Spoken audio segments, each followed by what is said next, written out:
una hiponatremia de 133. Y dentro de la gasometría estábamos hablando de una acidosis metabólica compensada, pero con un lactato elevado de 2.43.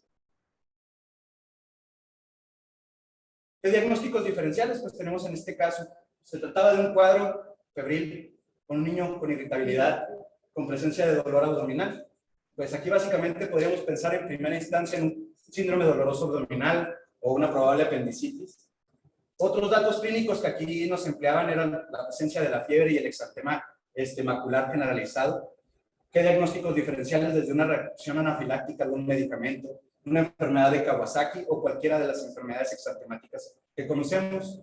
Otros datos, deshidratación, fiebre con deterioro neurológico, pues aquí podíamos pensar en alguna enfermedad diarreica con datos de choque. ¿Sí? Bueno, dentro de su evolución, él llega el día 29 de octubre y fue ingresado directamente a la unidad de cuidados intensivos pediátricos por la misma presencia del deterioro neurológico de nuestro paciente, ya que venía con una escala de Glasgow 7 de 15, como lo recordarán en el padecimiento actual, para lo cual tuvimos que realizar un manejo avanzado de la vía aérea. Se inició apoyo aminérgico por los datos de choque, con norepinefrina, y iniciamos antibiótico-terapia con doxiciclina y cloranfenicol. ¿Sí? Para el día 30 empezó con deterioro hemodinámico nuestro paciente, empezó a hipotensarse, con datos de llenado capilar prolongado, empezó con la presencia de oliguria. Se toman unos controles y pues cabe destacar la presencia del aumento de los leucos, pero con una mejora en lo que son las plaquetas a 126,000. Para este mismo día, pues hicimos un abordaje por lo mismo de espasticidad, del deterioro neurológico, la fiebre, para descartar un cuadro de meningitis, y se realizó una punción lumbar. Dentro de la punción lumbar, pues en el citoquímico todos los resultados de laboratorio salieron normales. Pese a eso se le inició un esquema con ceftriaxona. Para el día 4 de noviembre suspendimos el apoyo aminérgico por la mejora del cuadro hemodinámico, y pues al principio del inicio de los cuadros le solicitamos la PCR para rickettsiosis. Ya hasta el día 6 de noviembre pues se nos reportó un resultado positivo. Egresa de la unidad de cuidados intensivos pediátricos el día 17, en el cual tuvo aproximadamente una estancia de 49 días, en la cual hubo deterioro neurológico de nuestro paciente. Hubo la presencia de crisis convulsivas generalizadas, en la cual iniciamos manejo con levetiracetam y valproato de magnesio, mejorando parcialmente y diagnosticándolo por un electroencefalograma. Días bajo ventilación mecánica invasiva, pues cabe destacar que estuvo 44 días con apoyo minérgico, con 7 días en base a norepinefrina y solamente un día con dobutamina.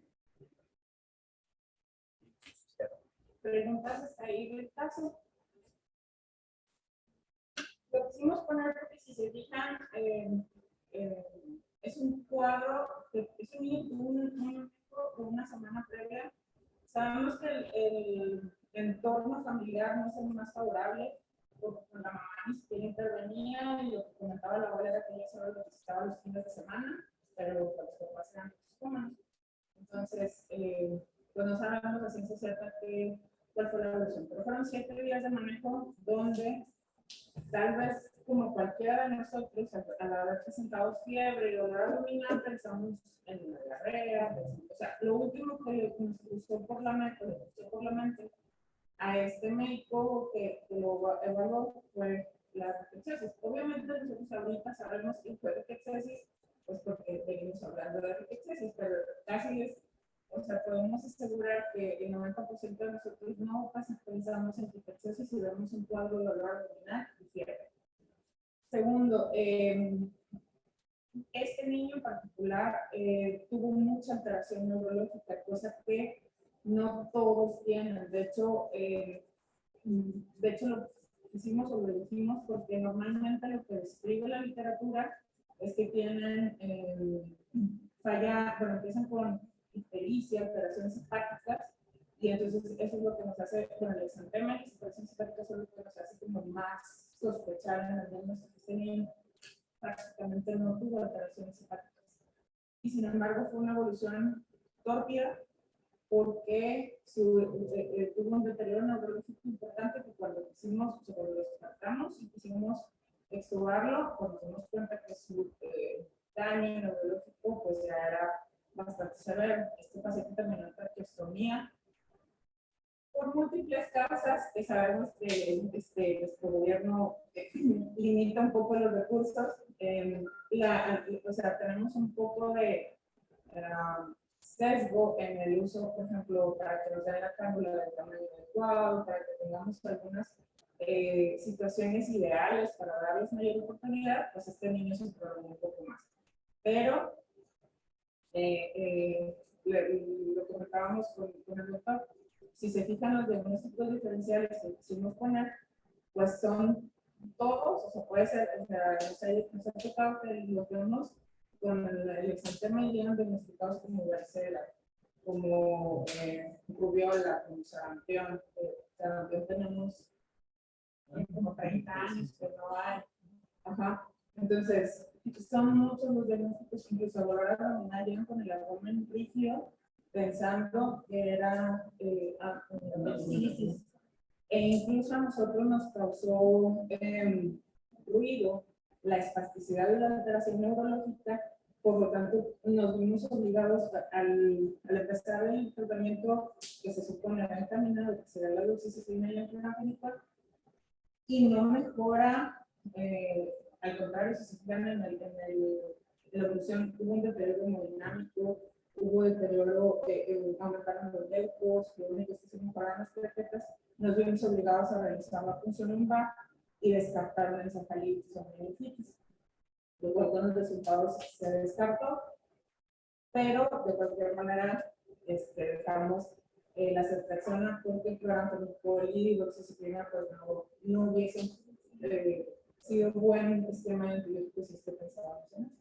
Entonces, la intención de poner el caso clínico es ver cómo es un cuadro muy específico, donde el primer médico de contacto pues puede pensar en todo lo que puede ser fiebre, ¿no? Y puede ser dolor abdominal, puede ser fiebre y cefalea, puede ser fiebre de irritabilidad.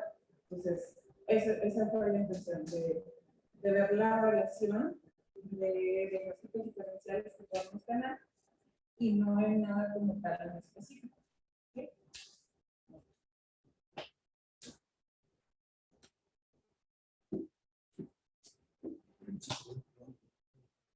Muy bien. ¿Qué tal? Buenas noches. Primero, pues agradecerles la invitación a esta ponencia, a esta plática sobre la infecciosis. Pues bueno, vamos a dar un contexto muy general respecto a qué es la rickettsiosis. Es una enfermedad realmente que quienes no somos oriundos aquí de Ciudad Juárez no habíamos conocido en lo personal en la parte del estado de Coahuila. Jamás había tenido contacto en el tiempo que estuve como médico general desde la residencia en contacto con un paciente con este tipo de enfermedad. En la literatura se leía, en los libros, en artículos, pero sin embargo jamás había tenido un contacto así franco con un paciente, cara a cara, digamos, tanto en la hospitalización como en la área de medicina crítica, que es la parte donde más nos da susto este tipo de pacientes. Pues es muy importante tener un contexto general de qué es la rickettsiosis, de una forma un poco digerible, un poquito rápida, vamos a verlo. Es una enfermedad potencialmente mortal, esta es causada por la infección de una alfa-proteobacteria. Esta es intracelular, es obligada, es gram negativa, inmóvil y aerobia. Es transmitida principalmente por un artrópodo y tiene una afección prácticamente, según la literatura general mundial, a 1 billón de habitantes alrededor del mundo. El espectro es muy variable, como comentaba la doctora López hace un momento. Pero podemos encontrar de una patología muy leve, casos evanescentes prácticamente, muy difíciles al diagnóstico, hasta una patología potencialmente mortal con datos de falla multiorgánica en muchas ocasiones. Vamos a ver un poquito de historia, porque tenemos que conocer primeramente a qué estamos enfrentándonos. Desde el año de 1899 tenemos antecedentes de haberla descrito. Maxi la reconoció prácticamente como la fiebre manchada de las montañas rocallosas en Estados Unidos de América, en los estados de Indiana y en Virginia. En el 1902, Wilson y Chowning, a partir de una necropsia, describieron ya la falla en capilares sanguíneos en estos pacientes, empezaban a encaminarse hacia cuál era el mecanismo fisiopatológico de esta enfermedad. En el año de 1906, Howard Ricketts estudia en cobayos y demuestra aquí principalmente cuál es el mecanismo de transmisión, es decir, la participación de un artrópodo en este tipo de patología paciente. En el 25, la descripción clínica a partir de un niño en el estado de Indiana, en Estados Unidos, ya nos empieza a dar un poco más de énfasis en qué es esta patología que nos estamos enfrentando. Del 30 al 31 prácticamente en Estados Unidos se llega a detectar. Empezamos a encontrar casos ya en la parte de Brasil, en Sudamérica, ya lo empiezan a determinar como una fiebre manchada de Sao Paulo, y más tarde se detecta ya en México, en Costa Rica, en Canadá, en Panamá, en Argentina, ya empezando a detectarse como una enfermedad emergente y reemergente dependiendo del estado en el que se encuentre. Tenemos una importancia epidemiológica, y esta ¿cuál es? ¿La incidencia ha aumentado en la última década? Sí. Incluso en áreas donde ya es alta, la incidencia ha estado incrementándose conforme se van haciendo más estudios epidemiológicos.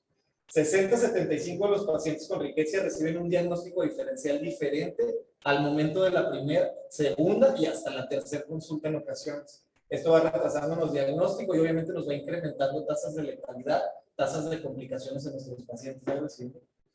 90-93% acuden entre el mes de abril y septiembre, aunque esto lo vamos a ver en un momento más que veamos los resultados del estudio que hicimos. Puede cambiar y tiene cierta variación estacional dependiendo del año, va a cambiar.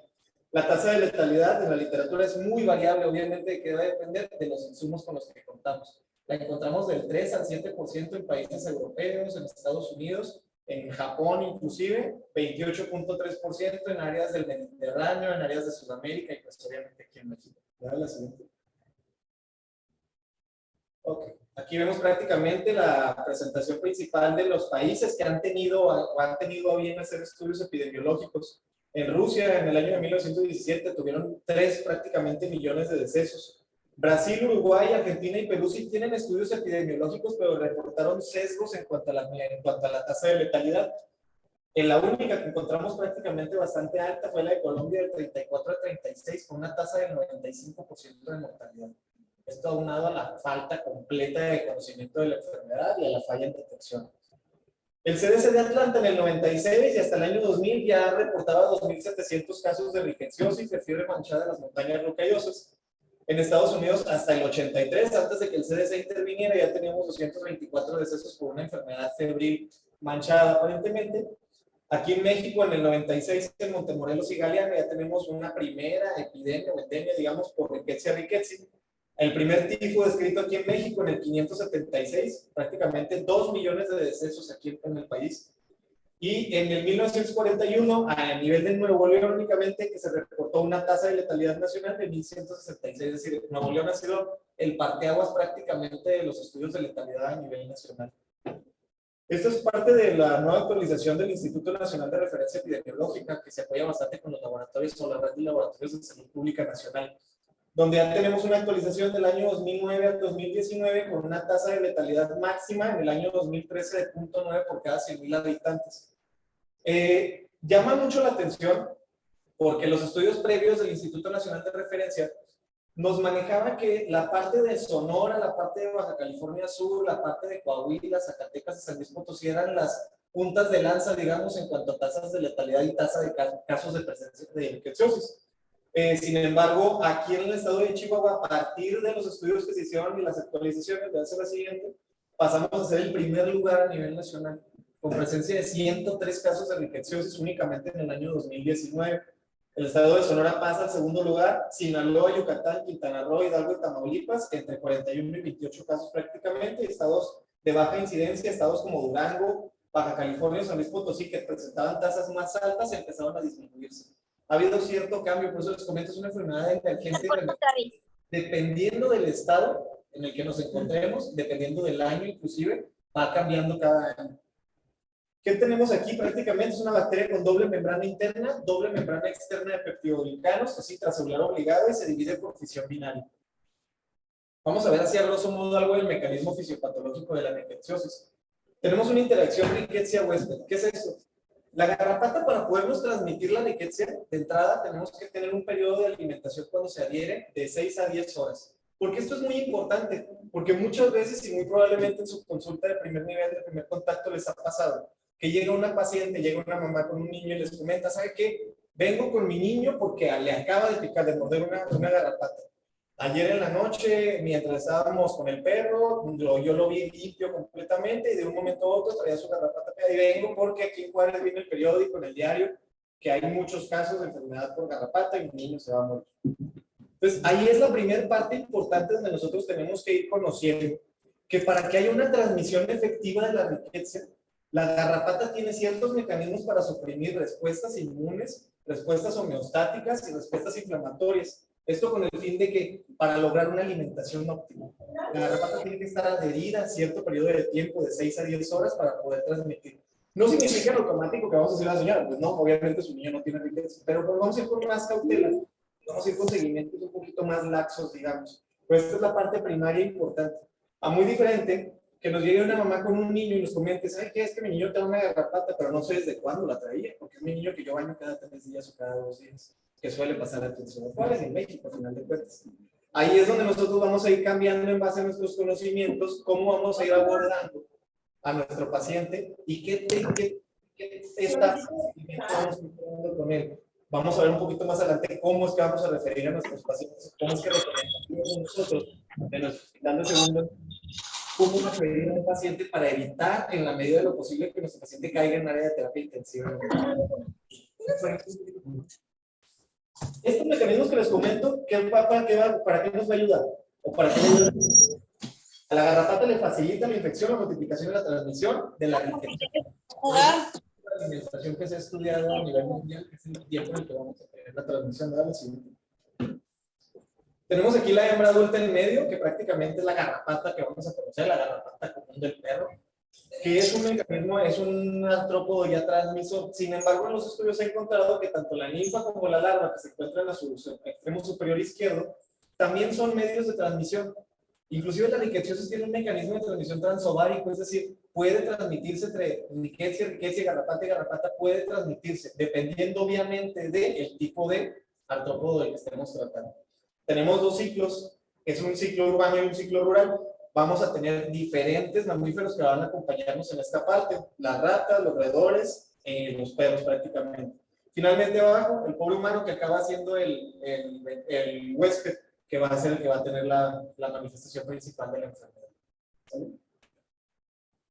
La patogenia la podemos resumir prácticamente en esto, la adherencia de la célula huésped por medio de algunas adhesinas, moléculas importantísimas OMPA y OMPB, que son las principales descubiertas que se encargan de hacer esta adhesión de la garrapata, de la riqueciosis, perdón. Un rápido escape de un fagolisosoma o una fosfolipasa, es decir, la garrapata entra dentro de la célula por medio de un mecanismo de adhesión, de introducción dentro de la célula, lisa posteriormente la célula, una vez que está ahí, y empieza a reproducirse. Entonces aquí tenemos en la parte de la imagen de abajo, la introducción de la célula, de la riqueza de la célula endotelial, la inducción de una fagocitosis, un escape del fagolisosoma, y la liberación después de la multiplicación con generación de lisis celular, una pseudopodolisis y una gemación de la bacteria.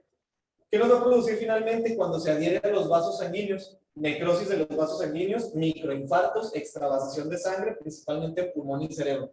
¿Por qué digo principalmente en pulmón y cerebro? Porque les comentaba hace un momento. Esta enfermedad nos da desde casos evanescentes hasta casos de falla multiorgánica. Es decir, esta lesión a nivel endotelial, esta lesión a nivel de la falla de capilares de microcirculatura, se va a dar a nivel de toda la economía del organismo. Pero los que más nos van a dar complicaciones a final de cuentas o nos van a llegar a la muerte, va a ser pulmón y cerebro.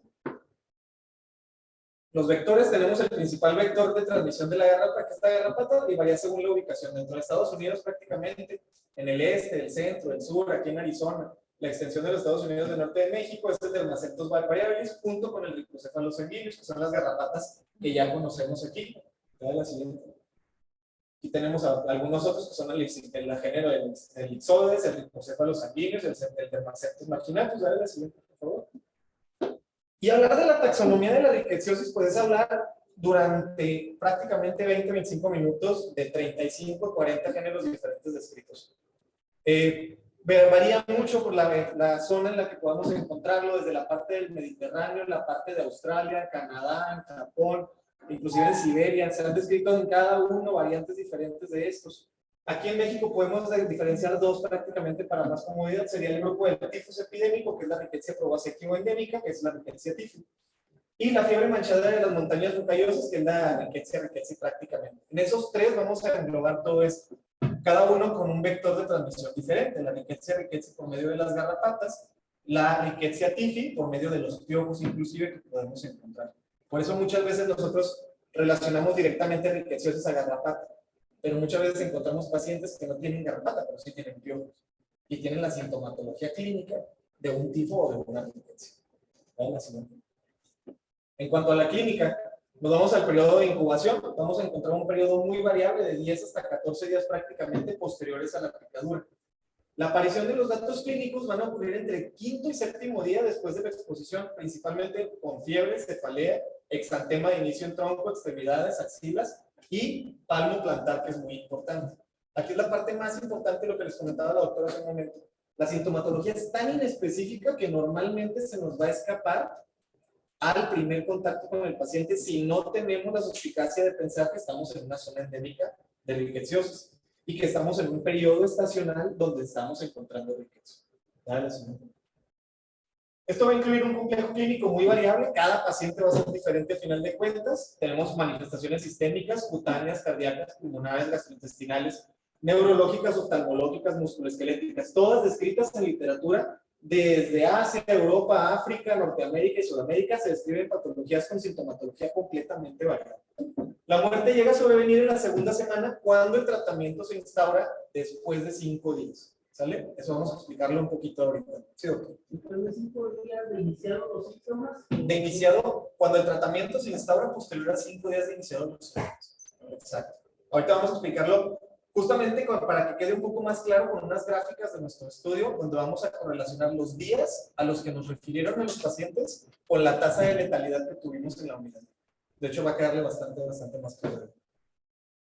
Las manifestaciones iniciales usualmente consisten, como les comento, en fiebre, escalofríos, malestar general, anorexia, mialgias y cefalea. Si se fijan, es sintomatología completamente inespecífica. ¿Sale? De aquí la importancia, sobre todo, de nuestra semiología, de nuestros signos vitales y, sobre todo, del conocimiento de la patología. Entonces, tenemos aquí las primeras dos imágenes donde estamos viendo el rash. El rash principalmente, como les comentaba, macular, que puede progresar a petequial purpúrico, un exantema que no desaparece a la digitopresión, generalizado, presentación centrípeta, que prácticamente va a ocasionar la sospecha ya dirigida hacia ricketsia. Aquí la evolución de nuestro paciente, de hecho este paciente es el paciente que les presentaba el doctor Muñoz en el caso clínico hace un momento. Dale el siguiente, por favor. Yo lo veo un poquito borroso, no sé si lo ven bien. Sí. Entonces, aquí el mismo paciente en la evolución de la terapia intensiva, cómo vamos viendo el exantema, cómo se va generalizando en esta parte de los piecitos del bebé, cómo vamos viendo la falla en la microvasculatura, en la microcirculación, cómo va expandiéndose y cómo podemos llegar, esta foto sí no es del mismo paciente, pero cómo podemos llegar ya inclusive a la isquemia y a la gangrena de extremidades. Y esto es algo que muchas veces como médicos y la población en general no conoce. Muchas veces pensamos ricketsiosis, un rash, fiebre, pero tienen complicaciones que les dejan secuelas a largo plazo a nuestros pacientitos, ¿sale? Los casos leves, principalmente evanescente en muñecas, tobillos y palmo plantar. Hay una diseminación en forma centrípeta al resto del cuerpo desde el segundo prácticamente al tercer día. Es maculoeritematoso y puede progresar a maculopapular con un aspecto petequial purpúrico. Los casos graves con necrosis, gangrena en partes distales. Y aquí vamos a ir a la parte importante. ¿Cuál es la definición operacional que nosotros tenemos o que nos va a ayudar muchísimo para el diagnóstico? La parte de casos probables. Un paciente que reside o que procede de un área endémica con fiebre mayor a 38 grados centígrados y alguno de los siguientes síntomas inespecíficos. Cefalea, mialgia, dolor abdominal, vómito, diarrea y exantema. La mayoría de las ocasiones nosotros, y en el estudio que nosotros realizamos en el hospital, que fueron 115 pacientes prácticamente, detectamos que muchos pacientes son referidos con diagnósticos por médicos de anexos a farmacia, principalmente de faringitis, faringoamigdalitis, infección respiratoria alta. Pero son pacientes que al momento del ingreso y el interrogatorio dirigido no presentan síntomas respiratorios, que si bien se comenta que presentan algo de eritema, de enantema en la faringe, pues parte de pacientes que vienen febriles y ya traen mucosas inflamadas, a final de cuentas. Son pacientes que se tienen un diagnóstico de primer contacto, digamos, perdido. Al tener un paciente con síntomas inespecíficos, el primer diagnóstico que se ocurre pues, es faringitis la mayoría de las veces. ¿Qué se recomienda aquí? o qué recomendamos? Que un paciente que llega a nuestro sector de salud de primer nivel, de primer contacto, con síntomas inespecíficos y fiebre, que tenemos el antecedente de contacto con mascotas, con perros, que viene de una zona endémica y no precisamente tiene que ser de las colonias del sur de la ciudad, sino que Juárez en general, el estado de Chihuahua ya se considera un estado endémico. En esos pacientes, lo ideal y lo recomendado sería tener una cita de revaloración posterior. Es decir, llega el niño, antecedente de mordedura o tenemos la riqueza, la garrapata que la mamá sí detectó, el paciente con fiebre ya de 2 días, que a la exploración francamente no encontramos un cuadro gastrointestinal, no encontramos un cuadro de una enfermedad exantemática clara que nos dé esa fiebre, que no encontramos un cuadro respiratorio alto, que no encontramos una neumonía, una otitis. En ese tipo de pacientes nosotros preferimos una revaloración en 24, 48 horas, 72 horas para ver el estado neurológico, ver los signos vitales, verificar cómo están las cardíacas, las presiones arteriales, toda esa parte del llenado capilar del niño y el estado neurológico, y ver si hay algún grado de alteración y empezar a sospechar dirigidamente. Este paciente trae fiebre, trae 2 días de evolución muy mala, realmente no ha mejorado y no se ha despertado realmente un cuadro respiratorio que a mí me haga sospechar en otra causa, empiezo a hacer una referencia para un tratamiento y sobre todo un diagnóstico oportuno en nivel de segundo nivel de contacto. No sé si quiero comentar algo. Básicamente era lo que, con la sugerencia, ¿no? Sí, bueno, si nos fijamos en una de las diapositivas previas que puse en esto, nos hablaba que los síntomas, o sea, el periodo de incubación es de 10 a 14 días. Entonces, bien pudo haber replicado hace 10 días y estar con fiebre. Y el exantema, que normalmente es como el gatillo que nos hace pensar en que aparece en quinto día, pero la mortalidad aumenta si le doy tratamiento después del quinto día. Entonces, tenemos un niño que llega febril al segundo día y fiebre. Les digo, como pediatras, y creo que ustedes como médicos de primera es como muy complicado, porque si nos fijamos en la definición operacional, pues es COVID, ¿no? O sea, es COVID, es faringitis, o sea, ¿ah? Pero entonces, un cuadro que no me queda muy claro, yo sé que nuestro sistema de salud está sobrepasado, y que a lo mejor pedir que rebanar 24, 48 horas es como hacerse el jardín, porque va a ser un... Pero es realmente lo único que hemos encontrado que puede hacer un cambio real en la evolución. ¿Por qué? Porque el niño que tiene faringoamigdalitis o que tiene faringitis real, tú le empiezas el tratamiento y a las 48 horas lo más probable es que llegue una conmocionada o muy síntomas muy leves. Estos niños, por el contrario, es un niño que lleva una evolución tórpida, que no mejora, que tiene mucho ataque al estado general y que, bueno, al menos así lo describen la misma, ¿verdad? Que incluso ya ni siquiera levantar a jugar ni a comer. Y entonces llegan con nosotros porque ya no se mueren. Sí, entonces creo que esos puntos pudieran ser claves para el adecuado diagnóstico, en donde el niño que yo le empecé tratamiento porque pensé en faringoamigdalitis y no mejora con mi manejo, y viene de un área endémica, y sí fuera con los perros, con las mamás, tendemos a, no, todo está muy bien, ¿verdad? Todo, yo tengo muy limpio, no pasa nada, pero todo. Pero si juega en la calle y tiene un parque en medio, pues puede haber ahí gatas, ¿sí? Si juega, si en la escuelita tienen piojos, puede haber una tifli que sea algo que nos esté generando problemas. Entonces sí, es como muy, requiere de mucho ojo clínico por parte de ustedes, de nosotros como médicos de primer contacto, en pensar en ello para que podamos hacerlo. Hablábamos también nosotros como pediatras de que pues a nosotros el COVID nos trató bien en general, pero nosotros le tenemos más miedo a la riqueza que al COVID. Yo creo que COVID se nos murieron en un año 2 pacientes, 3 pacientes. Y riqueza se lleva, ahorita van a ver los resultados que tenemos, es de verdad impresionante cómo nos está yendo con las riquezas. ¿Okay? La detección en cuanto a laboratorios, pues vamos a tener desde un hemograma con leucocitos normales, leucocitosis o leucopenia inclusive, La trombocitopenia, que va desde 3.000 hasta 45.000 según la literatura. Porque nosotros en nuestra unidad pues, hemos tenido pacientes con 1.000 plaquetas prácticamente al momento del ingreso, con leucocitos prácticamente suprimidos. Muchas veces son pacientes que nos llegan con visitopenia, son pacientes que nos llegan con diagnósticos un poquito más difíciles de establecer. La única ventaja es que nosotros en la unidad nos hemos hecho un centro, digamos, con un poco más de expertise conforme han pasado los años, porque ya lo sospechamos de primera instancia. Pero en otras unidades de otros estados de la República, pues debe ser un poco más difícil. Hipertransaminasemia de menos de 300 unidades por litro, hiponatremia, generalmente leve, según se reporta en la literatura, de 135 miliequivalentes por litro, hipoluminemia y elevación de azuados como datos ya de lesión renal aguda. Que si recuerdan, nuestro paciente tenía 3.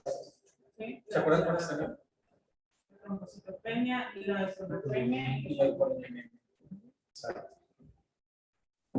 Tenemos una etapa prácticamente aguda de nuestro paciente para poder hacer una detección, una determinación directa.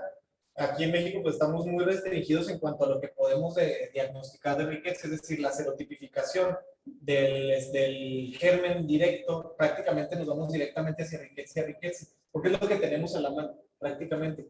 Los lineamientos del Instituto Nacional de Referencia Epidemiológica prácticamente nos pide estos dos laboratorios. Uno es de inmunofluorescencia indirecta, que se debe tomar la primera en la etapa agudo, antes de los 14 días, y la segunda 2 semanas después de la primera muestra, prácticamente para tener un diagnóstico, digamos, entero de la riqueza, que se demuestra siempre un incremento en títulos de 4 veces, y la reacción en cadena de polimerasa, prácticamente en un paciente que aparte de los síntomas sí tenga datos de exantema, extravasación, hemorragias, idealmente en la primera semana de los síntomas. Se encontraba antes un protocolo, digamos, en la parte del INDRE, donde nos decían que primero podíamos pedir el APCR y posteriormente la inmunofluorescencia indirecta. Sin embargo, a partir de este año se está pidiendo que se envíe la inmunofluorescencia y la reacción en cadena prácticamente al mismo tiempo para tener diagnósticos certeros. En parte está bien. Realmente lo que siempre les ha comentado la doctora desde que empezamos aquí, lo que estamos comentando aquí en la plática, los laboratorios son importantes, la detección molecular es importante, pero prácticamente lo que nos lleva a nosotros a que el diagnóstico es el ojo clínico, la anamnesis y el interrogatorio adecuado de signos, síntomas y el conocimiento de los antecedentes del paciente. Porque los resultados sí se fijan que se están entregando 7 días de enviada más. Yo me espero 7 días, pues ya una evaluación del paciente.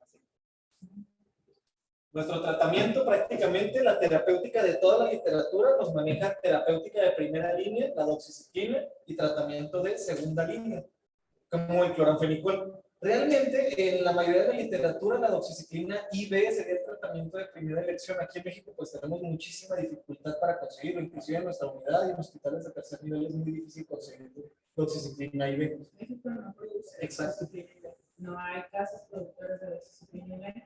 Pues todo lo que pudiéramos conseguir tiene que ser forzosamente importado,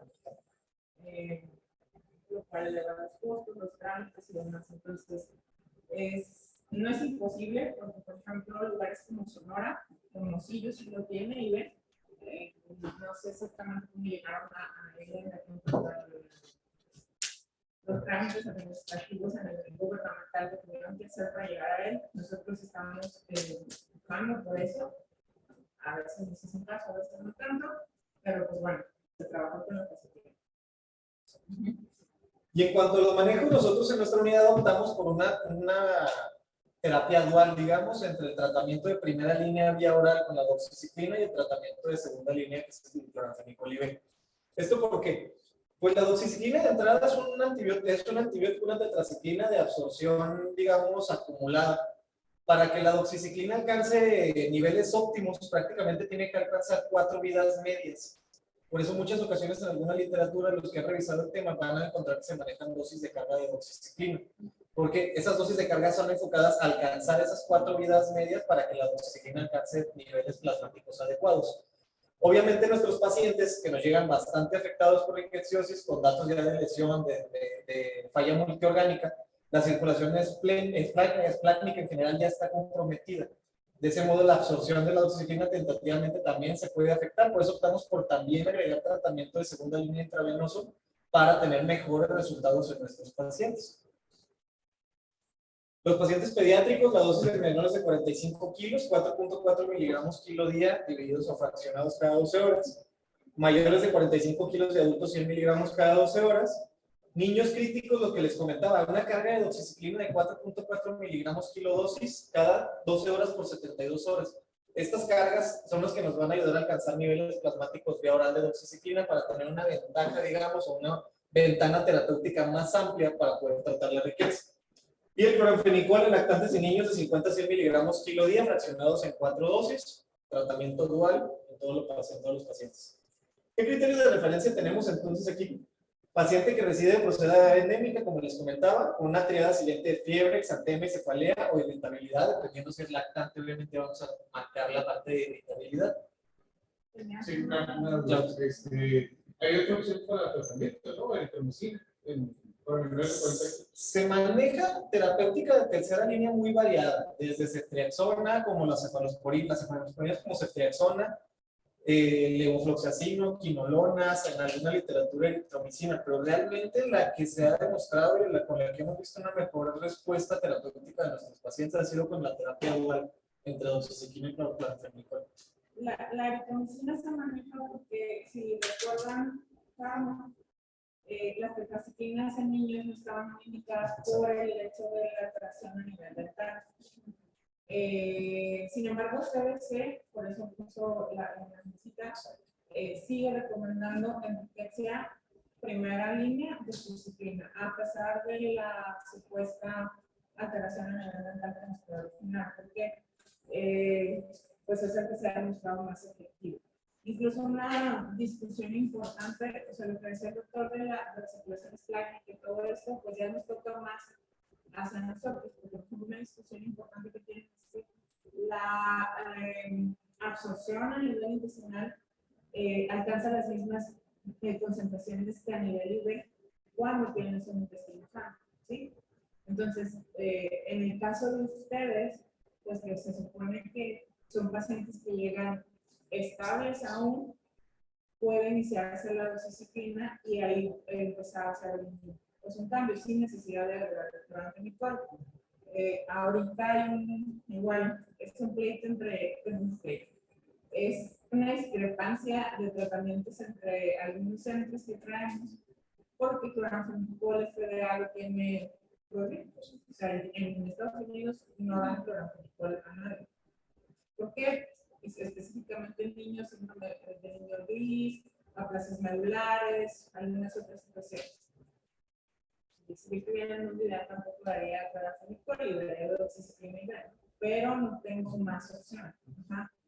Les digo, Hermosillo, por ejemplo, ellos usan doxicipro y han visto un buen efecto. La diferencia entre ellos y nosotros es que ellos tienen doxibe. Nosotros en un inicio empezamos con cipro IBE y se me pone igual, o sea, hay muchos sesgos, no puedo decirles no sirve el cipro, si sirve el cipro, porque hay muchos sesgos en muchas situaciones que ahorita lo van a ir viendo con los estudios ya del hospital. Pero igual, o sea, ustedes no les tocaría, en teoría ustedes no les tocaría iniciar el gráfico, ustedes serían la dosis de inicio. Nosotros lo hacemos porque y el que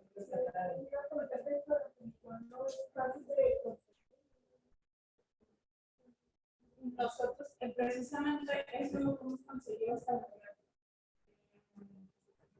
consiguiendo CIBE, pero cloranfenicol IBE tenemos nuestro stopbox, así así, que manejan a nivel de índice todo salud, porque por ejemplo a veces nos dicen que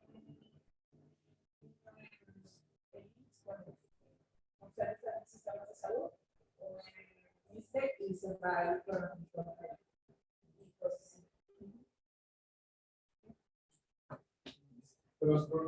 Claro, la profilaxis, según un protocolo de estudio de Sonora, empezaron a decir que a todos los pacientes sospechosos con mordedura garrafata, de hecho, a eso iba, si le regresas a por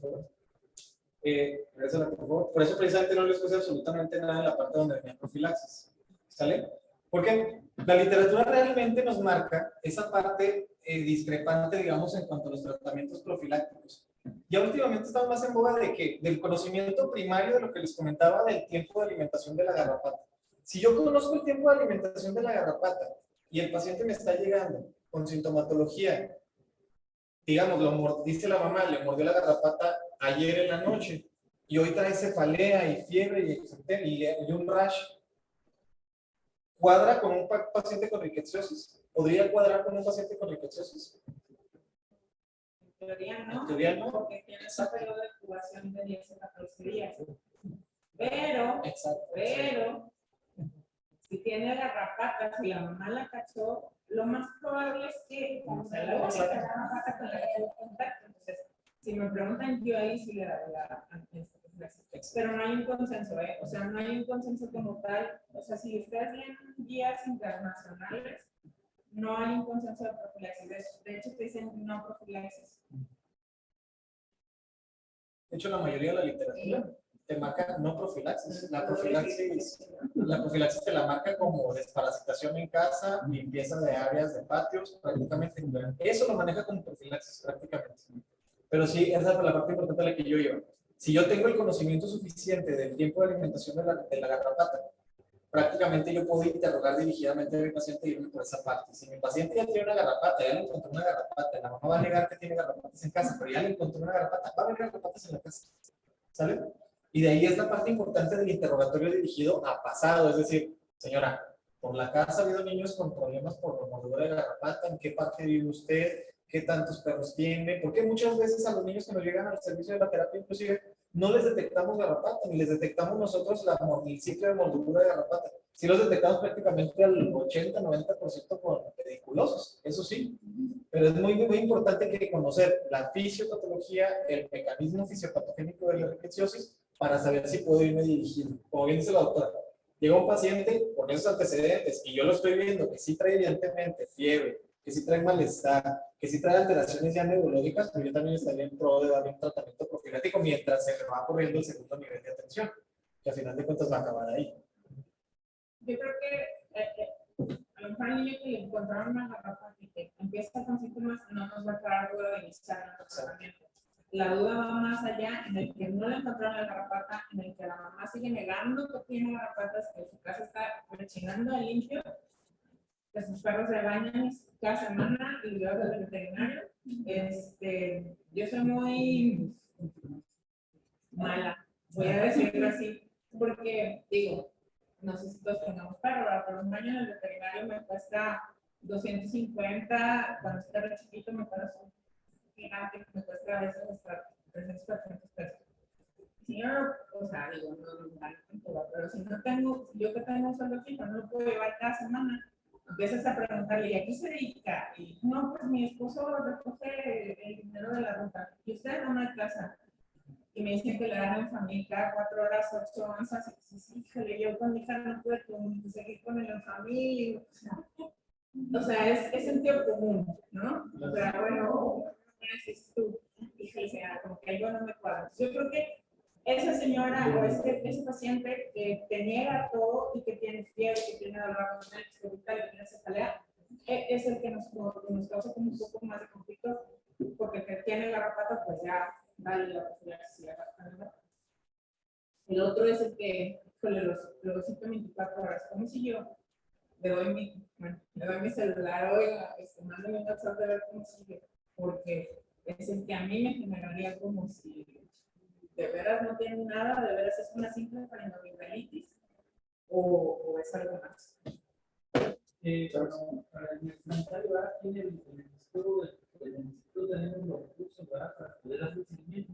Yo recuerdo, más bien el neurólogo se puso de acuerdo con nosotros en decir, si ustedes detectan y hay lesión o hay algunas circunstancias, si ustedes no pueden ver lo que hay, pues mándenme a mí para que yo pueda hacerle el seguimiento. Sí, claro. Perfecto. Usando recursos, ¿verdad? Para poder conseguir. Ese es el mundo, o sea, que uno que tiene ese apoyo, porque ese es el mundo ideal, ¿no? El que alguien, o sea, yo sé que ustedes tienen una carga de trabajo impresionante, y pues a lo mejor el hecho de decidir que le reciban 24 horas, la doctora Salud, pero pues si hay alguien más que lo pueda hacer y darle ese seguimiento. Sobre todo, como dice el doctor, pues siguiendo la normativa de la guía de práctica clínica, que sí nos menciona que tenemos que tener una revaloración en 24 a 48 horas. Está excelente que puedan ustedes hacer eso, ya, pues, es maravilloso. Y cualquiera de los siguientes síntomas, les comentaba, los síntomas inespecíficos completos: dolor abdominal, vómitos frecuentes, deshidratación, somnolencia, convulsiones, hipotensión, oliguria, sangrado y petequias. Ya obviamente son más dirigidos esos síntomas, ¿verdad? Pero los síntomas más inespecíficos del vómito, del la exantema, la irritabilidad, la cefalea, pues sobre lo que nos vamos a ir un poquito más aquí. Las complicaciones, esto no son de nuestra unidad, son complicaciones generales de la bibliografía que encontramos. La sepsis por germen no especificado en un 33%, neumonía inespecífica en 27%, edema pulmonar en 17%, el edema cerebral en 6%, la encefalitis en 6% y la falla renal en un 11%. Nuestro paciente tuvo la encefalitis. Vamos a ver un análisis de los casos registrados en nuestro hospital. Fue un estudio retrospectivo que hicimos del 2016, prácticamente a finalizar el 2021. Nos metimos a buscar expedientes de todos los pacientes con nuestros estudios epidemiológicos, a comernos y a desglosar prácticamente cada paciente para poder encontrar qué tanta referencia o qué tanta similitud tenemos con la bibliografía reportada a nivel mundial. Que si se fijan, rickettsiosis es una patología que realmente es muy difícil de encontrar en la bibliografía. O sea, es literatura muy inespecífica, muy vaga. Aquí en México hay pocos estudios realmente. O sea, es algo de lo cual tenemos mucho por aprender, mucho por comer de esta literatura y mucho por discernir para llegar a tratamientos mejores. En la relación de hombres y mujeres, aquí primero tuvimos o desglosamos nuestros 115 pacientes sospechosos en el periodo de los años que les comenté. No tuvimos una relación realmente muy significativa, una discrepancia, son 58 hombres, 57 mujeres, prácticamente 50-50, por esa parte no nos puede ayudar un poquito el estudio. Ahora, siguiente.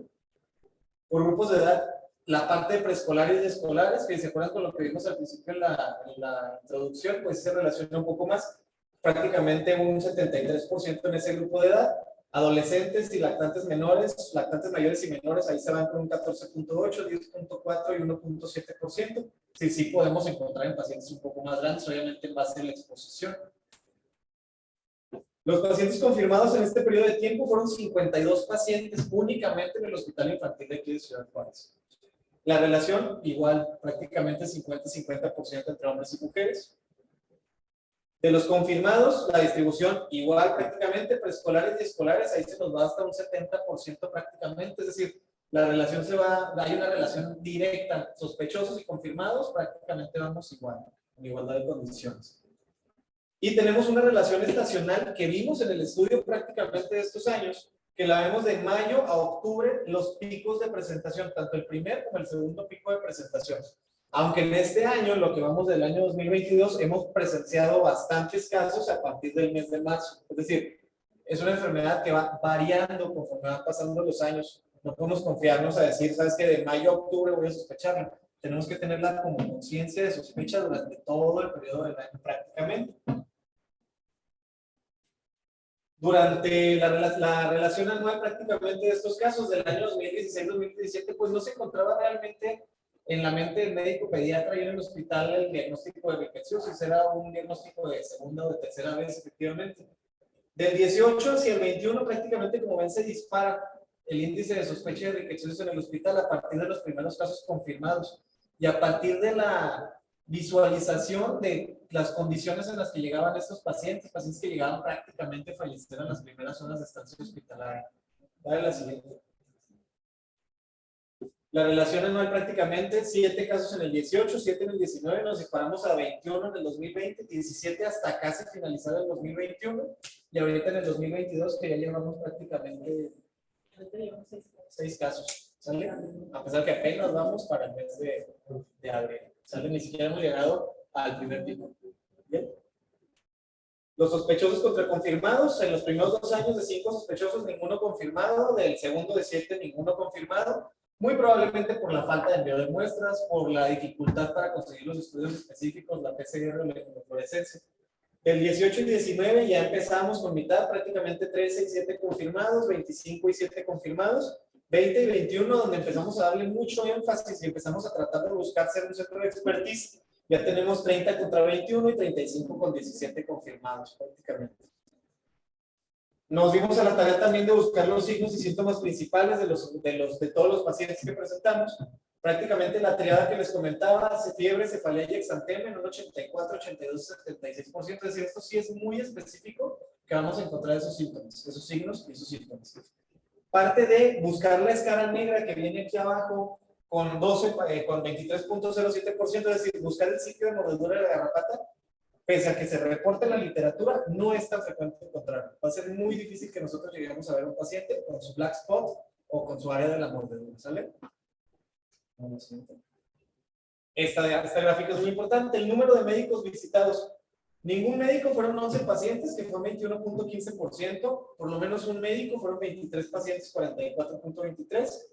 2, 28.84%. Más de 3, 5.76%. Es decir, únicamente los pacientes que nos llegaron de primera vez sin tocarse al hospital con nosotros fueron 21.1% de los pacientes. Es decir, pacientes que ya tienen por lo menos una visita al médico y por lo menos tienen un diagnóstico previo y un tratamiento instaurado previamente. Días antes de recibir la atención, que esta pregunta iba dirigida a la que me contaba el doctor, más de 5 días, es decir, que empezaron con síntomas y acudieron con un médico en 5 días, en más de 5 días son 38 pacientes, 73% de los mismos. Y menos de 5 días, únicamente 26.93%. Dale el siguiente. De los pacientes que acudieron con menos de 5 días a nuestra unidad, solo un paciente falleció, un 7.1% de los pacientes. Sin embargo, 44.7% de los pacientes que ya tenían más de 5 días de iniciados los síntomas, acabaron falleciendo. Al egreso, 55% de los pacientes que tuvieron, digamos que llegaron con más de 5 días y 92.8% de los pacientes con menos de 5 días se fueron al egreso domiciliario. Es decir, el día que les comentaba, los días de instauración de tratamiento y de que el paciente nos llegue a nosotros después de iniciar los síntomas, es lo que va a marcar, digamos, esa línea de no retorno en el tratamiento de rickettsiosis. Entonces es muy importante esa parte que les comenta la doctora y que le hace tanto énfasis de la revaloración, y es lo más importante del programa que tienen ustedes con su epidemia. Eso es lo que va a incidir sobre todo en la referencia oportuna de los pacientes, en la instauración de tratamiento previo, rápido, profiláctico, doble terapéutica, en la baja de complicaciones y en la inclusión de pacientes con falla multiorgánica. Yo creo que esa diapo es como la más dramática en lo que queremos venir a impactar, porque una terapia intensiva pediátrica de primer nivel, o sea, no sé, pero lo reportado a nivel mundial es 2% de mortalidad, del 2 al 5% de mortalidad. ¿Sí? Nosotros en México, la reportada a nivel nacional es entre el 12 y el 16%. Todavía se maneja como, bueno, nosotros en la terapia intensiva de infantil tenemos esa mortalidad del 12 al 16%. No pasamos casi nunca de ese punto. Sin embargo, una vez que entra el paciente con diagnóstico de rickettsiosis o con sospecha, nosotros tenemos que decirle a la mamá que es un volador. Tiene 50% de posibilidad de fallecer y 50% de posibilidades de sobrevivir. Hagamos lo que hagamos. Si nos paramos de cabeza, tenemos hasta un 50% de posibilidades de fallecer. Obviamente, pues eso nos incrementa, no que me interese tanto el incremento de la mortalidad en cifras reales, sino lo que voy es que ingresan otros diagnósticos a nuestra terapia y es predominantemente la rickettsiosis de lo que se nos está viendo. Y esto es lo más impactante en el sentido de que si llegan con nosotros antes del 5.º día de haber empezado con los síntomas, se muere un 7%, o sea, no sigue la media nacional, es como cualquier otra patología. Pero si llega después del 5.º día, entonces, bueno, es como muy impactante el hecho de que tengamos una mortalidad tan alta en un paciente que era previamente sano y que no tenía nada, es una enfermedad 100% prevenida. En cuanto a la necesidad de ingreso a la terapia intensiva pediátrica, con nosotros, de los 52 pacientes, prácticamente 39, un 75% tuvo ingreso en la unidad de cuidados intensivos. ya sea del área de urgencias o del área de hospitalización, dependiendo obviamente de los días de inicio de los síntomas, de los días de referencia del paciente, era la sintomatología y la gravedad con la que los pacientes llegaban a nuestra sala. Sí. Nuestra tasa acumulada de letalidad de los años que hicimos el estudio, que es desde la parte donde no se tenía un estudio adecuado de los pacientes, donde no se tenía una referencia, digamos, bibliográfica o un estudio de mortalidad de nuestros pacientes, es de 34.61%. Sin embargo, como bien comenta la doctora, la tasa que nosotros estamos manejando a través de los últimos años que hemos estado teniendo más expertise sobre estos pacientes va aproximadamente a 15.90%. Es decir, es alta, se puede mejorar, todavía se puede mejorar, obviamente, cuando tengamos una mejor área de referencia de los pacientes. Y esto es incidiendo sobre todo, o sea, nos faltaría ver el estudio de la gráfica o haber hecho una comparativa de cuántos pacientes acudieron a un consultorio anexo a farmacia, por ejemplo, que es otra parte muy importante donde podemos incidir nosotros en la parte de educar para mejorar la referencia de los pacientes. Y la tasa de complicaciones, prácticamente tenemos 3 pacientes con gangrena, que son 5.76%, de esos 3 pacientes, 2 con amputación, que es el 3.84%, una cifra engañosa, porque podríamos pensar que es un porcentaje bajo de complicaciones, decir, no, pues realmente no les está yendo tan mal. Pero si nos vamos a que la mayoría de los pacientes, o 34% de los pacientes están falleciendo, realmente son pacientes que ni siquiera alcanzamos a ver con una complicación a mediano o a largo plazo. No nos hagan mucho caso en este sentido, porque voy a hablar de supuestos, pero los metemos a amputación y a las curaciones una vez que se estabilizan. Entonces, en teoría, si se nos están muriendo el 30%, pues muy seguramente si se nos murieran menos en ese sentido, serían más los pacientes que terminamos apuntando y con gangrena. Ok, entonces, bueno, bueno, entonces, como conclusiones del estudio que hicimos y en general, pues sabemos que es un poquito más frecuente en nuestro estudio en pacientes femeninos que masculinos, que dista un poquito de la literatura. No hay diferencia en la presentación de signos y síntomas entre los pacientes, tanto, o sea, si es femenino o masculino. El grupo de edad que se vio mayormente afectado fueron los preescolares y escolares, igual. Aquí sí son los mayormente afectados, pero los extremos de nuestras edades hablo de adolescentes y niños, tienden a tener peor pronóstico. ¿Por qué? Volvemos a lo mismo. Un bebé no piensas que va a andar en la tierra con las garrapatas, y un adolescente no quiere ir al doctor. Entonces las mamás le hacen más caso y llegan con nosotros cuando ya están muy mal. La mayor tasa de mortalidad que tenemos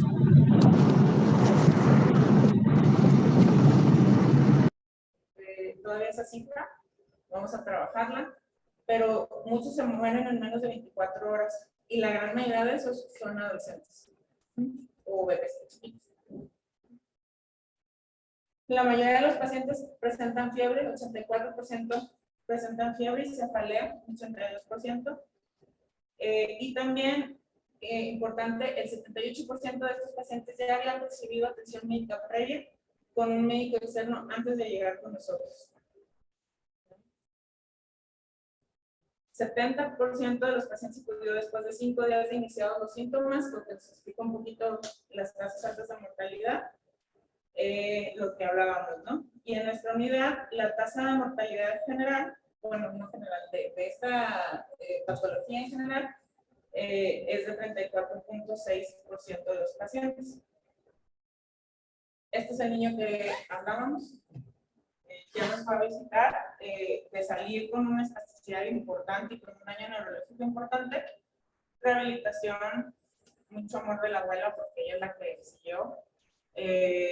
Ya camina, nos voltea a ver un poco, o sea, ya empieza a integrarse a la vida normal y están en vías de quitarle la traqueostomía y la gastrostomía. Para nosotros, un éxito. Hasta ahí. Pero la idea es no llegar a esto. ¿Okay? Y, pues bueno, somos los paralelos de Chávez. No sé si hay alguna duda, algún comentario.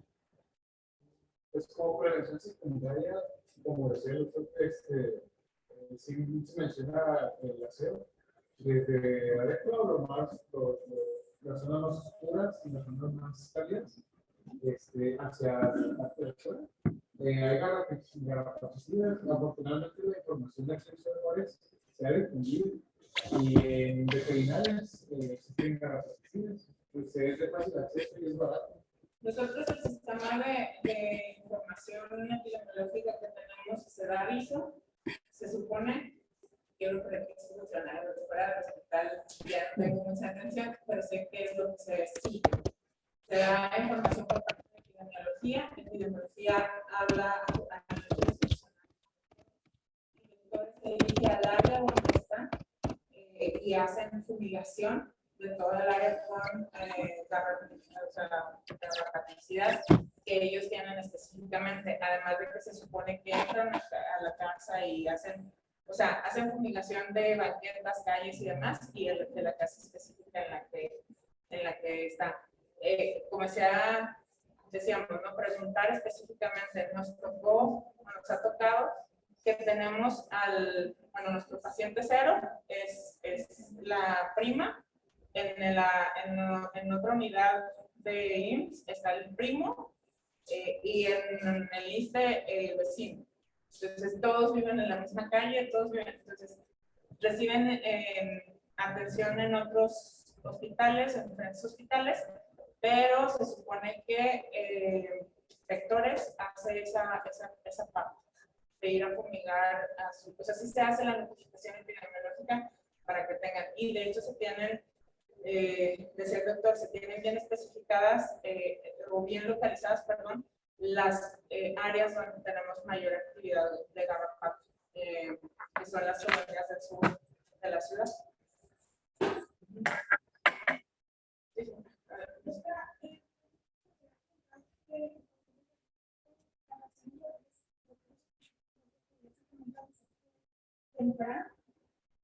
No hay nada descrito. Hay una literatura ahí antigua donde se maneja la reacción de Weyl-Phoenix con una titulación de más de 1 a 160, pero realmente las reacciones febriles son reacciones que vamos a encontrar elevadas a pacientes con Parkinson.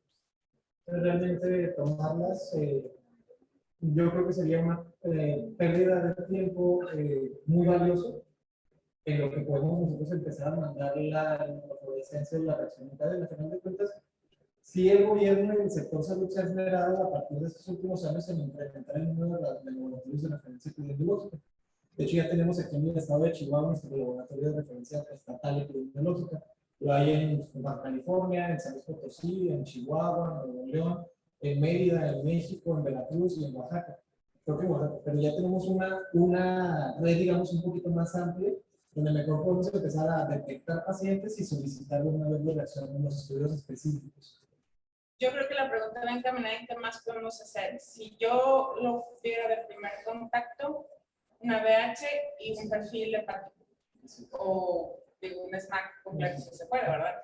Pero si no, un perfil hepático. ¿Por qué? Porque trombocitopenia, o sea, la VH la puedes tener de un día al otro. Trombocitopenia o leucopenia y alteración en las transaminasas, híjole, ya. O sea, no sé qué tenga, pero esto no está bien. Entonces ya es prender, porque la reacción febril, pues a lo mejor, y si te da para típico, vas a decir sí o no, o sea. Y es una forma como podemos agilizar un poquito y ya tener una conciencia directa de eso, que sería muy buena. ¿De qué día, por ese lugar, ellos podemos hacer la PCR? Los laboratorios. No, igual, la PCR se recomienda cuando tienen el exantema ya, que normalmente aparece el día 15, entonces me parece que llevamos un poco tarde, pero pues estamos a los, o cuando se garantiza que va a ser como más específica. Nosotros tenemos el estudio, si se fijan, el último año tenemos un grado de sospecha del 50%. Sin embargo, creemos que no es tanto así, sino más bien es como tal vez PCRs falsas negativas o la específica que nosotros, bueno, que el sector salud nos está identificando es rickettsia rickettsii. no hemos podido identificar las otras, tifus o esa, ajá, yo no me lo puedo pronunciar, entonces, cualquiera de las otras dos. Hemos estado en pláticas con ellos porque antes de la pandemia, teníamos un programa piloto de recolectar piojos para ver si no encontrábamos la riqueza tifus en estos niños que llegaban con mucha sintomatología y que riqueza nos salía negativo. Obviamente por cuestiones de pandemia pues se paró todo. No sé si se pueda retomar, estamos pues viendo, pero pues sí, la PCR lo que se dice es que una vez apareciendo el exantema y la primera prueba antes del exantema sería la inmunofluorescencia.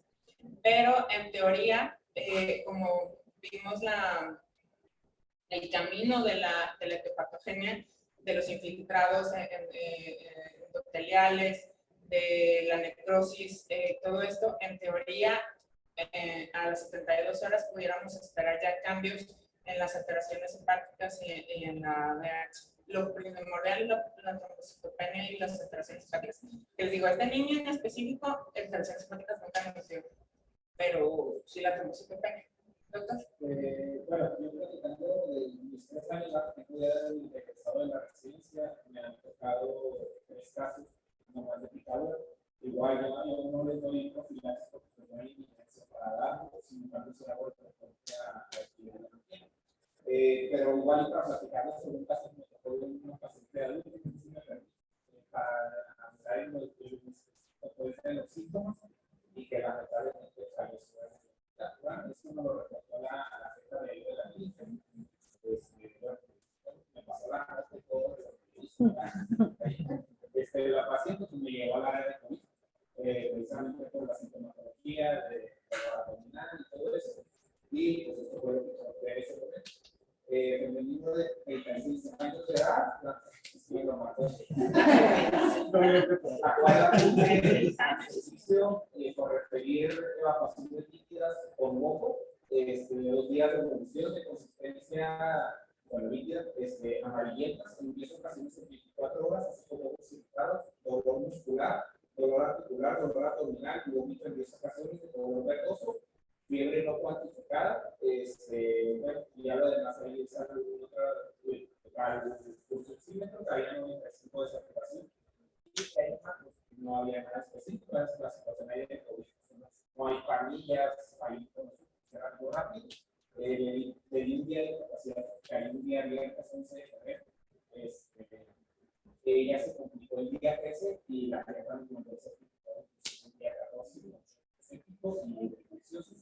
La verdad, pues a mí me sorprendió. Yo como no era un grupo de riesgo, por eso yo no lo consideré algo así. Normalmente cuando vienen con niños, pues se considera un grupo de riesgo, pero jamás un adulto de 36 años. Menos que no me mencionó que había tenido contacto con una garrapata ni traía exantema.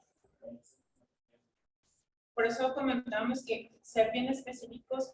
O sea, yo creo que en el área de Juárez, en el interrogatorio de nosotros, como médicos de primer contacto, o sea, a mí el niño que me llega al Ángeles, siempre dice, oiga, ¿y perritos? Así 3 y no sé qué.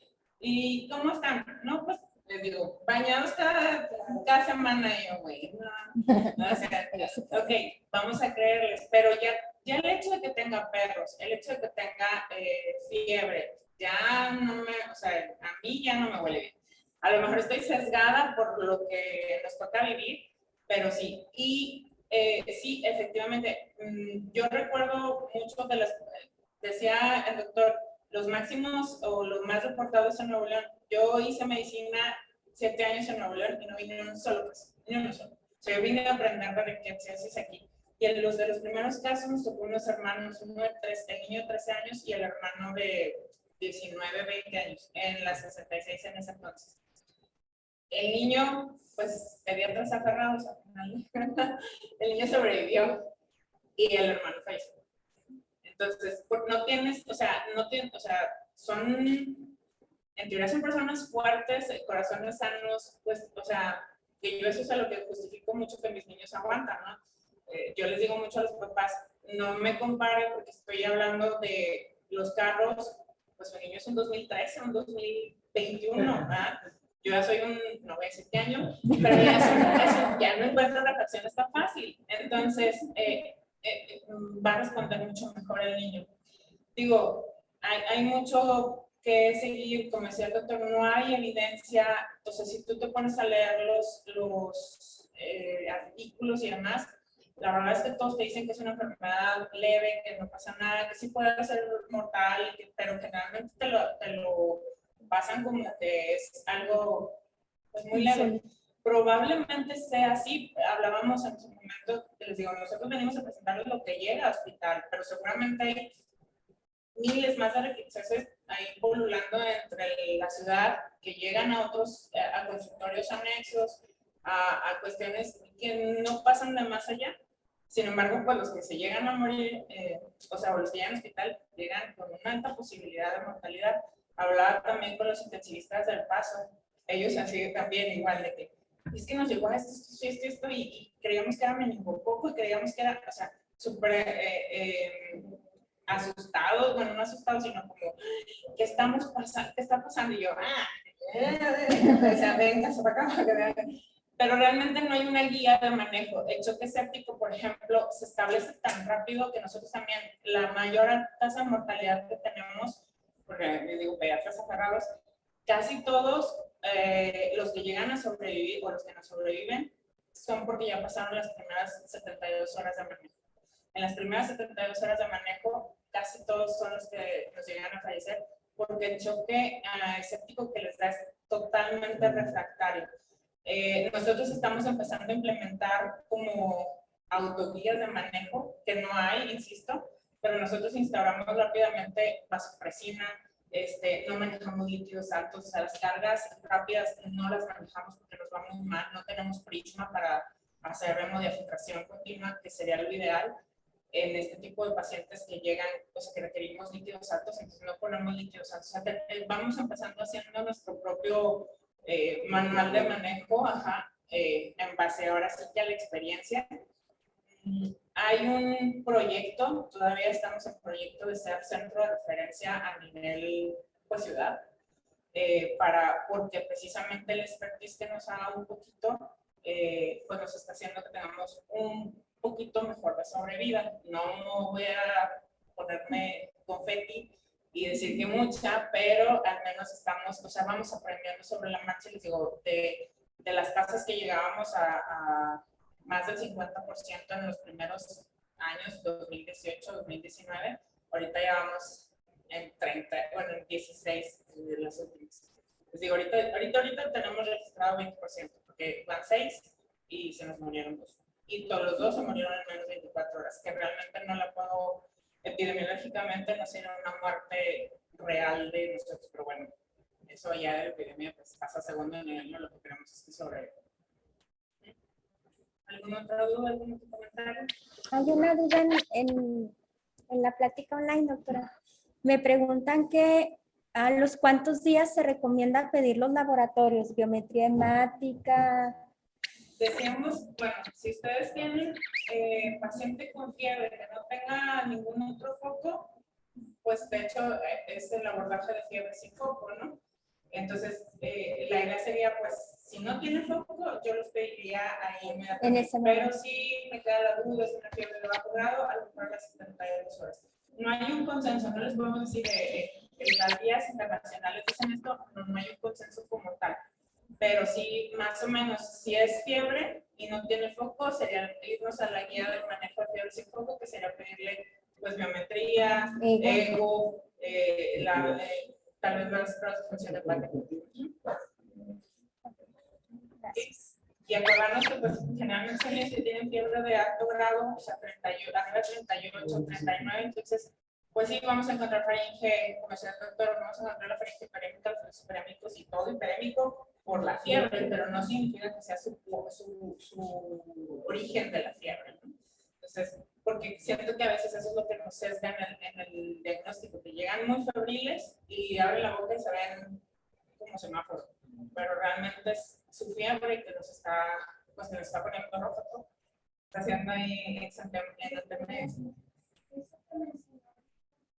Estamos en comunicación para alcanzar mejores para la vida.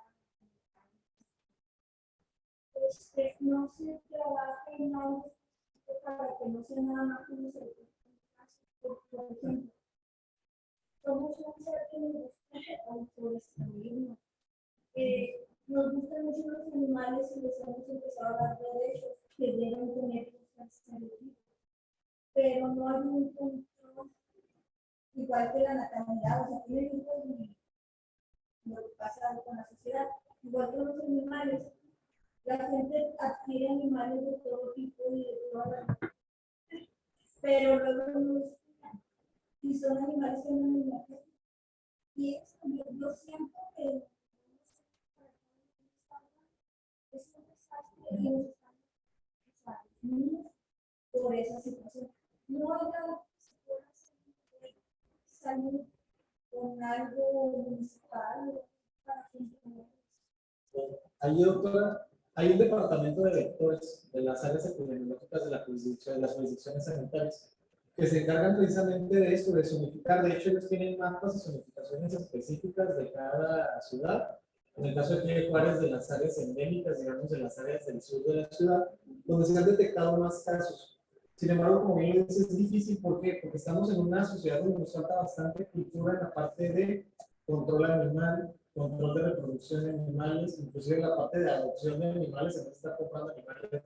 Entonces, realmente esta parte donde estamos teniendo dificultades, donde parece que el panorama es difícil, porque estamos con la parte de esa, estamos con la parte de los vientos que hay aquí en la ciudad, que muchas veces son garrapatas que ni siquiera están en los animales, son garrapatas que se transportan por medio del aire de una casa a otra, de una esquina a otra, a una casa donde ni siquiera tienen perros, allá aparece una garrapata. Lo personal en mi casa hace 4 semanas me apareció una garrapata en el patio y yo no tengo un perro en la casa. O sea, es una parte donde, digamos, peleamos contra la parte de la falta de cultura general en cuanto al control animal y la falta de recurso humano de las jurisdicciones, donde pues, tenemos los departamentos electores con 5 personas a cargo de una ciudad de 2 millones de habitantes. O sea, sí se puede hacer Lo que mucho. supimos es que sí tenían contacto. La verdad es esa parte, pues cada quien va, pero a lo que ven cada quien en el sentido de que pues yo mi terapia y ya a veces ahí nos damos el seguimiento que debe ser, pero en una de las últimas juntas que tuvimos, les digo, antes de que empezara la pandemia, sí se tenía como el plan de, pues con la carrera municipal, creo era, no sé exactamente quién, que el departamento es el encargado de con la programa municipal, de al momento de tener como zonificados, ir a hacer como campaña de evitar perros callejeros, agarrarlos, esterilizaciones y demás. Y como decía usted, ¿verdad? Les estamos dando derechos que hasta los dormimos en nuestra cama. O sea, duermen con nosotros y pues son animales que pues no tienen la higiene que nosotros y a veces aunque por más que nos esforcemos pues van a agarrar otras cosas que no podemos prevenir al 100%. Entonces, como pues a veces pelear contra la cultura que se está generando de que tienen todos los derechos, que es real, ¿verdad? Yo no estoy muy en favor de que los humanicemos, cada quien, pero sí, los dormimos en nuestra cama y se duermen en la cama de los niños y pues empezamos a tener este tipo de problemas un poco más. ¿Algún otro comentario? Así no, pues les agradecemos la oportunidad de la participación, de que nos escuchen y de que ojalá, sean más ustedes que actúen que nosotros para tratar de evitar llegar a todo esto.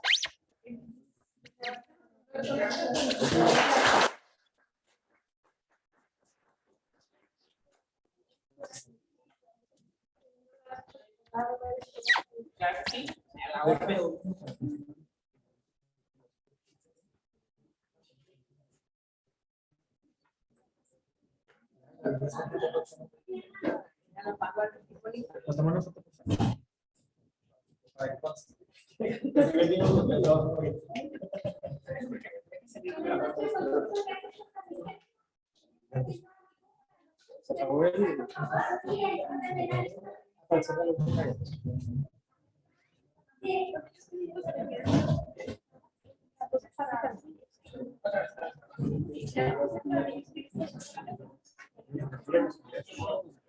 Sí, sí. Ok, seguro que sí.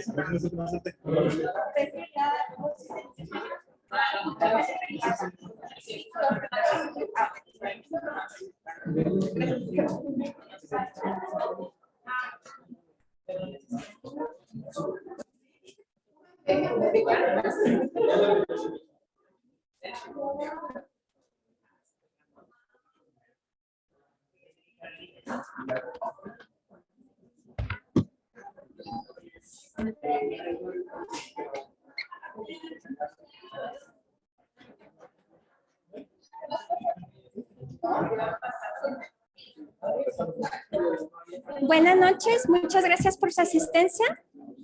Nos vemos en la próxima sesión.